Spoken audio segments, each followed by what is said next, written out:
E aí, pessoal? Prontos para mergulhar de cabeça no novo assunto? A gente adora se aventurar por áreas fascinantes e a sugestão de vocês dessa vez foi a neurociência. É isso aí. O cérebro humano é um universo cheio de mistérios, né? E para nos guiar nessa expedição, vamos usar um guia e tanto. O livro Princípios de Neurociências, do Eric Kandel. Olha só, quinta edição. Pelo jeito o negócio é sério. E como o Kandel é um neurocientista super renomado, ganhou até o prêmio Nobel, ele e outros especialistas da área se juntaram para criar essa obra-prima da neurociência que é tipo a bíblia da área. Uau, que responsa. Mas vamos lá. Por onde a gente começa a desvendar esse mapa da mente? Que tal a gente entender primeiro como o cérebro é organizado? Boa. A gente pode imaginar o cérebro como uma orquestra gigante com milhões de músicos tocando em perfeita harmonia. Cada músico seria um neurônio, a unidade básica do sistema nervoso. Ah, entendi. Tipo, cada neurônio é um mini instrumento e juntos eles compõem a sinfonia do nosso cérebro, né? Exatamente. E cada neurônio tem uma estrutura bem peculiar, que permite a comunicação entre eles. Imagina um fiozinho microscópico com um corpo celular no centro, que seria o coração do neurônio. É ali que fica o núcleo, o DNA, a central de comando da célula. E o que mais tem nesse fiozinho? Desse corpo celular saem várias ramificações, os dendritos que parecem os bracinhos. Eles captam os sinais elétricos vindos de outros neurônios. As antenas, né? Isso. É. E para transmitir esses sinais adiante, o neurônio tem um braço mais comprido, o axônio. Então o axônio é tipo o cabo que leva a música de um instrumento para outro. Perfeito. E para garantir que a música chegue sem interferência, muitos axônios são revestidos por uma capa gordurosa chamada bainha de mielina. Ela funciona como um isolante, acelerando a transmissão do impulso elétrico. Faz sentido, é como uma capa de borracha que envolve os fios elétricos, né? Mas me fala uma coisa, esses neurônios são todos iguais. De jeito nenhum. Assim como numa orquestra temos instrumentos de corda, sopro, percussão, no cérebro também temos vários tipos de neurônios, cada um com sua função específica. Que legal. E quais são esses tipos? Temos os neurônios sensoriais que captam informações do ambiente, como a luz, o som, o toque. Eles são como os nossos sentidos informando o cérebro do que está rolando ao redor. E como o cérebro processa essas informações. Aí entram em cena os neurônios motores, que levam as ordens do cérebro para os músculos, fazendo a gente se mexer. Eles são os maestros que coordenam os movimentos do corpo. Então, quando a gente decide dançar, por exemplo, são os neurônios motores que comandam a festa. Exatamente. E para garantir que a orquestra toque em harmonia, temos os interneurônios, que fazem a ponte entre os neurônios sensoriais e motores, processando as informações e elaborando as respostas. Eles são os arranjadores, que organizam a partitura e garantem a sincronia da música. Nossa, que sistema complexo. Mas e essa comunicação entre os neurônios? Como funciona na prática? O que são esses impulsos elétricos que você mencionou? Ótima pergunta. É aí que entra a mágica do potencial de ação, o mecanismo básico de comunicação neuronal. Imagina uma bateria, um polo positivo e outro negativo, como aquelas pilhas que a gente usa no controle remoto. A membrana do neurônio também tem uma diferença de carga elétrica entre o lado de dentro e o lado de fora, chamada potencial de repouso. E o que acontece quando o neurônio recebe um estímulo? Aí a bateria recebe uma carga extra. Canais iônicos na membrana do neurônio se abrem, permitindo a entrada de íons positivos, como o sódio. Essa entrada de carga positiva despolariza a membrana, gerando potencial de ação, um choque elétrico que percorre o axônio, levando a mensagem adiante. Tipo quando a gente liga o interruptor e a luz acende. Perfeito! Mas lembre-se, o potencial de ação só acontece se o estímulo for forte o suficiente para ultrapassar um limiar. Se for fraquinho, a luz não acende. É o princípio do tudo ou nada. Entendi. É como apertar o botão da descarga. Ou você aperta com força suficiente e a água desce, ou não acontece nada. E a força com que você aperta não muda a intensidade da descarga. Excelente analogia. E assim, através dessa linguagem elétrica, os neurônios se comunicam, formando redes complexas que processam informações, geram pensamentos, emoções e controlam todas as funções do nosso corpo. Mas espera aí, se o impulso elétrico chega na ponta do axônio, como ele passa para o próximo neurônio? Eles não estão grudados, né? Boa pergunta. É aí que entram em cena as sinapses, as conexões entre os neurônios. Imagine um espacinho minúsculo entre eles, tipo uma ponte microscópica. E como a informação atravessa essa ponte? Tem pedágio. Nesse caso, o pedágio é pago com neurotransmissores, mensageiros químicos, que são liberados quando o impulso elétrico chega no terminal do axônio. E o que esses neurotransmissores fazem? São tipo carteiros. Mais ou menos isso. Eles se ligam a receptores específicos no neurônio seguinte, como uma chave que abre uma fechadura. Essa ligação pode excitar ou inibir o neurônio, modulando a transmissão do impulso nervoso. Caramba, que sistema esperto. Então a comunicação entre os neurônios é um jogo de sinais elétricos e químicos. Exatamente. E a diversidade de neurotransmissores, cada um com sua função específica, contribui para a complexidade e a plasticidade do nosso cérebro. É como se cada neurotransmissor fosse um instrumento diferente, criando uma sinfonia única dentro da nossa cabeça. Genética. Qual o papel dela nessa orquestra toda? O DNA é o maestro da orquestra. Ele contém as instruções para a construção e o funcionamento do sistema nervoso. Mas como essas instruções se traduzem no desenvolvimento do cérebro, é tipo uma partitura. Perfeito.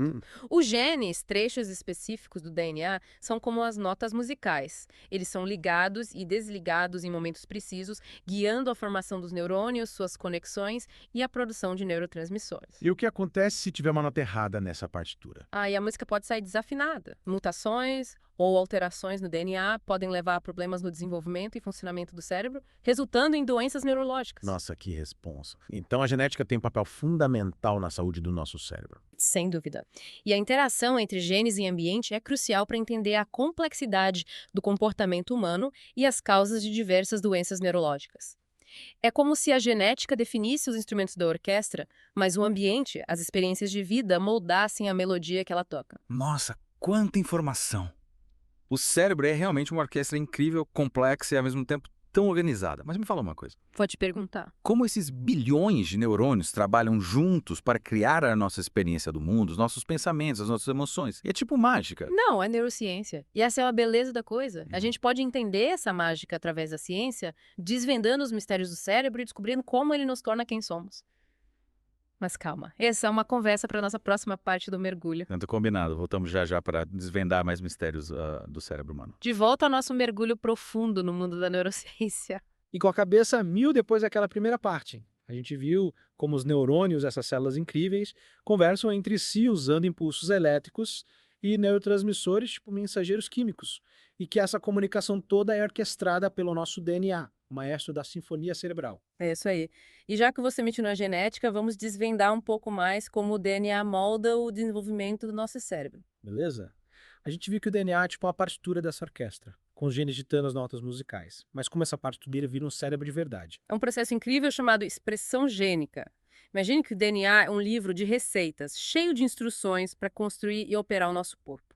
Os genes são capítulos específicos desse livro, com receitas para criar proteínas. As proteínas são as moléculas que fazem o trabalho pesado nas células. Então os genes são tipo chefes de cozinha que usam as receitas do DNA para criar as proteínas, os pratos principais do nosso corpo. Perfeito. E no caso do cérebro, essas proteínas constroem os neurônios, as conexões entre eles, os neurotransmissores, tudo que a gente precisa para pensar, sentir e agir. Mas peraí, a gente é totalmente definido pelos nossos genes. Tipo, se meu DNA tiver receita para ser um gênio da matemática, já era. Você é tipo um Einstein. Calma lá. A genética é super importante, mas não é tudo. O ambiente também tem um papel crucial no desenvolvimento do nosso cérebro. É como se a genética definisse os ingredientes da receita, mas o ambiente, as experiências que a gente vive, fossem o tempero, o modo de preparo. No final das contas, tudo isso influencia no sabor do prato. Entendi.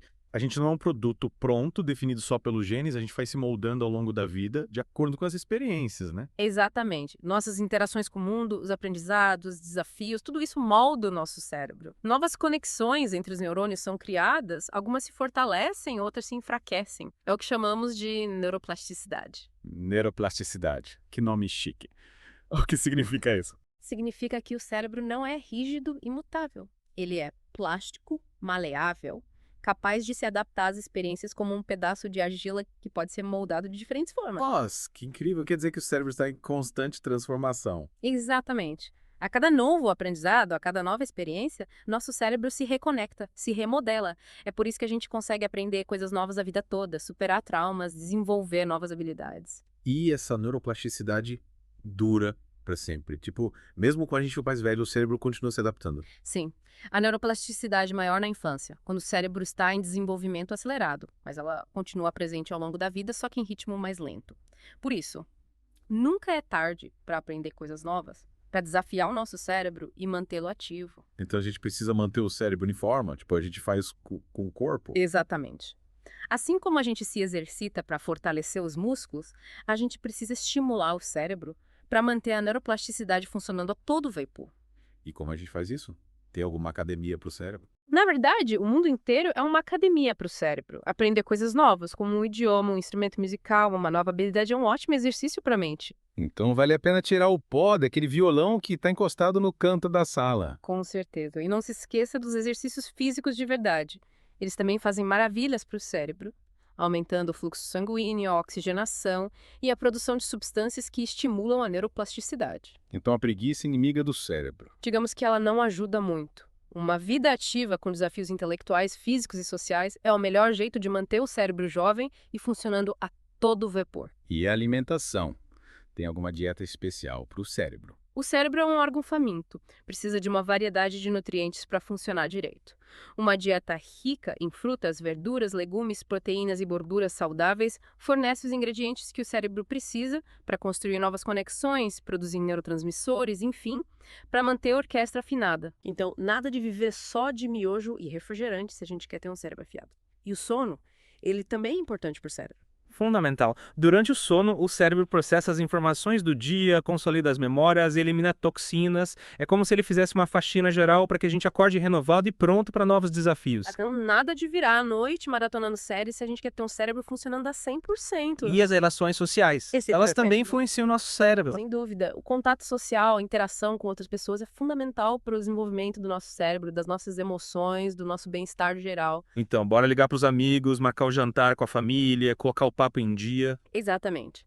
A solidão, o isolamento social, são prejudiciais para a saúde mental e para o bom funcionamento do nosso cérebro. A gente precisa se conectar com outras pessoas para manter a nossa orquestra cerebral tocando em harmonia. Caramba, quanta informação importante. É realmente impressionante como a gente pode cuidar do nosso cérebro para ter uma vida mais saudável e feliz. Mas, e aí, tem mais alguma dica de ouro para a gente turbinar o nosso comandante? Claro, a gente precisa ter em mente que a neurociência é um campo em constante evolução, com novas descobertas a todo momento. O que a gente sabe hoje pode mudar amanhã, e isso é o que torna essa área tão fascinante. Então a gente precisa se manter atualizado, sempre buscando novas informações sobre o cérebro. Exatamente. Aprender sobre o cérebro é uma jornada sem fim, cheia de surpresas e descobertas. E o mais legal é que cada descoberta nos ajuda a entender melhor quem somos, como pensamos, sentimos e agimos. Mas me fala uma coisa.